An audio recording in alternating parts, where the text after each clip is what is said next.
After the war was over, 34 Japanese soldiers, including General Tachibana, were tried for war crimes for their atrocities they committed against these 8 prisoners of war. They were all found guilty and they were all hanged and buried in unmarked graves in Guam. During World War II, the Japanese put a base on this island and they put 2 radio towers at the top of the 2 mountains on the island. These radio towers became integral to the Japanese communication and surveillance operations in the Pacific during the war. And so at that time, the island was heavily fortified with up to 25,000 troops and huge anti-aircraft guns. Because of the island's obvious strategic value to Japan, the Americans wanted to take it from them. But American military strategists advised against that, saying that any amphibious landing of this island would result in massive casualties for Americans, and the Japanese would likely just repel the attack anyways. And so the Americans decided to go with the next best thing, which was to attempt to bomb the 2 towers and cut out their communications. So in June of 1944, American aircraft carriers, which are those huge ships that planes can take off of and land on, they headed for the island of Chichijima. And once the island was completely surrounded, the Americans began launching their pilots to try to take out these towers. But the Japanese fought back in a major way. And despite taking heavy casualties on their side, they repelled every American air raid and kept them from bombing their towers. However, this island was so strategically important that the Americans knew they had to just keep on sending pilots in until they took out these towers. And so in September of that year, the Americans were back to planning another raid over Chichijima Island, and one of the pilots selected to go on this particular raid was a 20-year-old named George, who actually was the youngest pilot in the United States Navy at the time. On the morning of this raid, George, along with his 2-man crew, which was his radio operator named Dell and his door gunner named Ted, they boarded the plane, and then at 7:15 a.m., George and his crew took off, along with dozens of other American aircraft that were part of this operation. George immediately climbed above 8,000 feet because that would put them outside of anti-aircraft gun range. And so the way this mission would work is all these pilots would fly over the island, and then in order to drop their bombs, they would have to dive down below 8,000 feet and then manually drop their bombs and then try to get back up above 8,000 feet and out away from the island. And so George had run missions like this before, and so he was one of the first to actually make that dive down to the island. And as soon as he went below 8,000 feet, the island just erupted with anti-aircraft gun fire.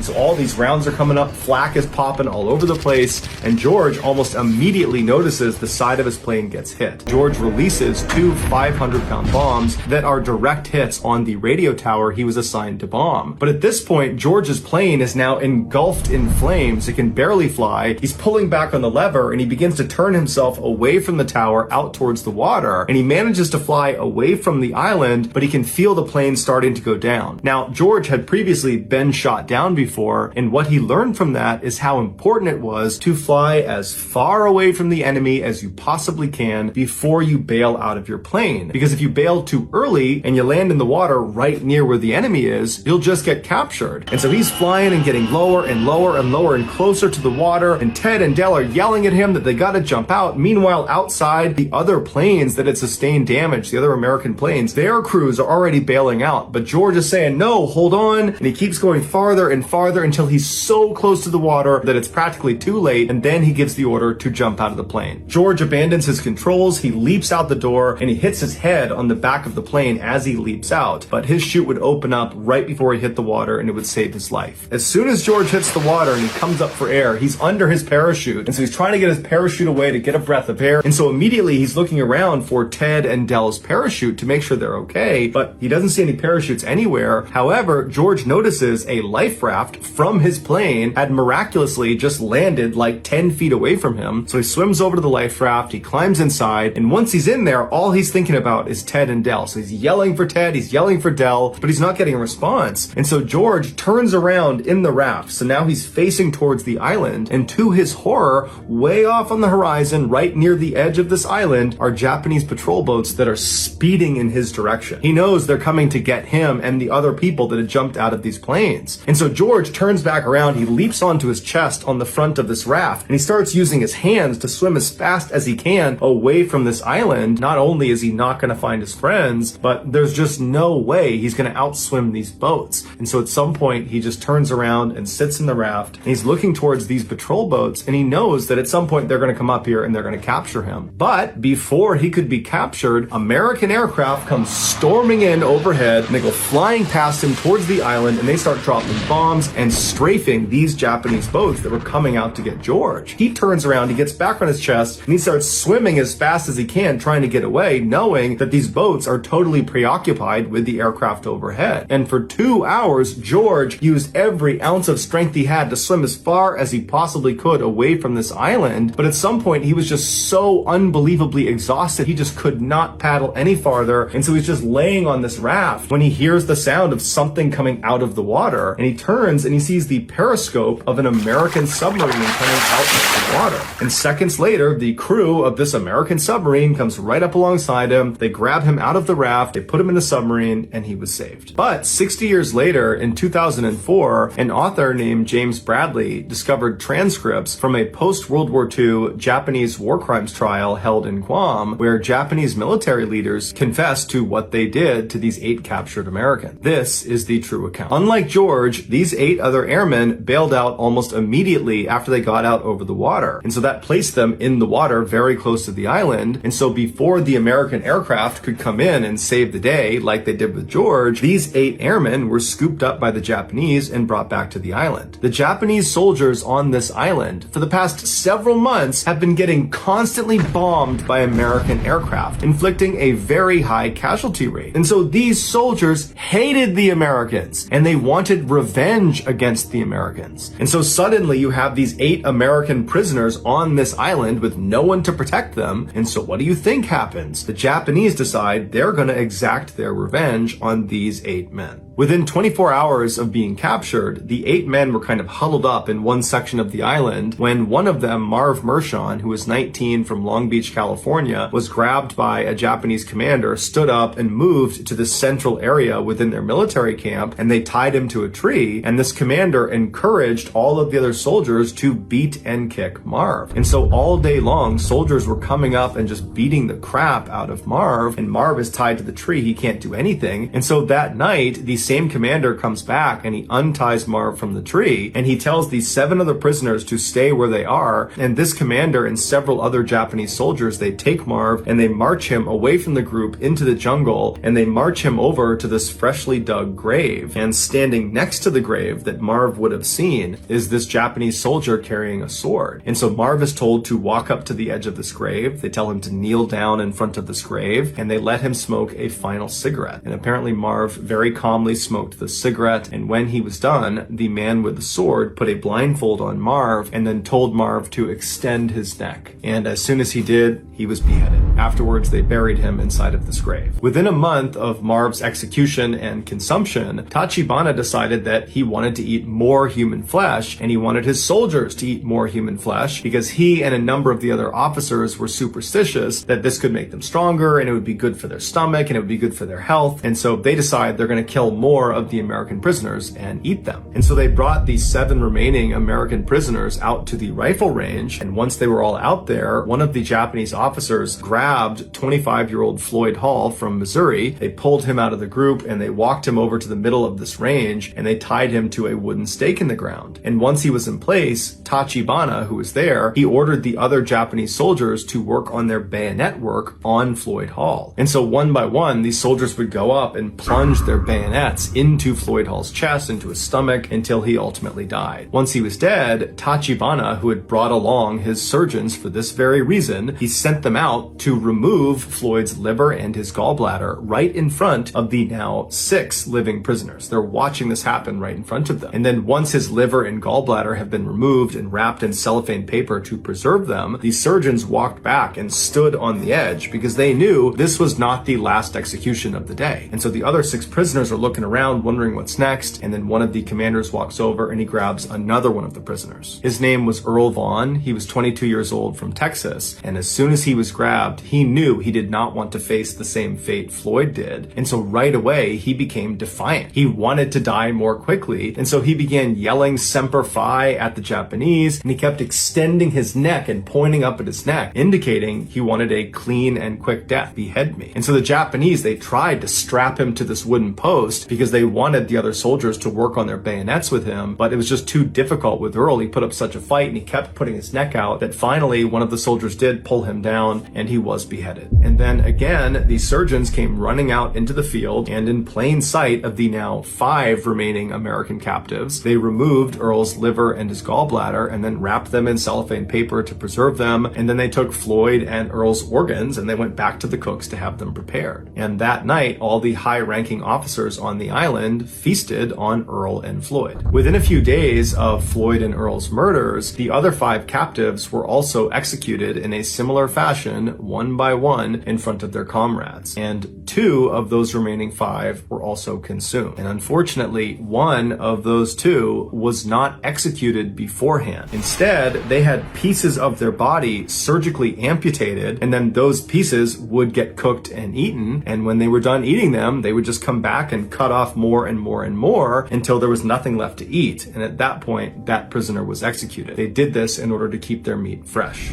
After the war was over, 34 Japanese soldiers, including General Tachibana, were tried for war crimes for their atrocities they committed against these 8 prisoners of war. They were all found guilty, and they were all hanged and buried in unmarked graves in Guam. George was 80 years old when he finally learned about the atrocities on Chichijima Island that he so narrowly escaped. He, like everyone else that was learning about this, was horrified and disturbed, but more than anything, George felt a deep sense of guilt for having survived. George H.W. Bush would go on to become the 41st president of the United States of America, and his son, also named George Bush, would go on to become the 43rd president of the United States of America. 2 world leaders who would change the course of history forever, who never would have been if George Sr. had bailed out of that plane near Chichijima Island just a few seconds earlier. Think about that. Just know that I really appreciate your support, and until next time, that's going to do it. See ya.